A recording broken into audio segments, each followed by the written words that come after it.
Hello అండి, ఇక్కడ నుంచి ఇక్కడికి మిడిల్ చెస్ట్ డౌన్ కోసము 11 అంగుళాలు, ఇక్కడ నుంచి ఇక్కడికి 3.5 అంగుళాలు, అలాగే ఇక్కడ నుంచి ఇక్కడికి కప్పు లూజు కోసం 3.5 అంగుళాలకి మార్క్ చేసుకోవాలి.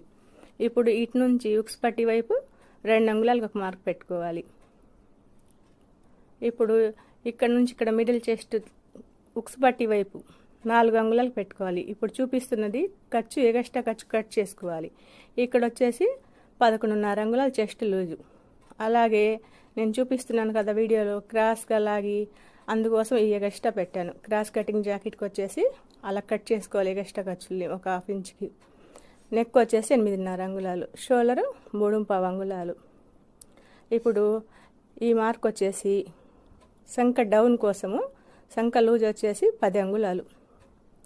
ఇలా లైట్గా క్రాస్ తీసుకోవాలి, ఇలా ఇక్కడ నుంచే తీసుకోవాలి. ఈ మార్క్ వచ్చేసి ఖర్చు కోసం. ఇప్పుడు సంక వైపు టక్స్ కోసం, ఇది మిడిల్ టక్స్ కోసం. కప్పు లూజుగా ఇలా పెద్ద సైజు ఉన్నప్పుడు 3.5కి మార్క్ చేసుకోవాలి.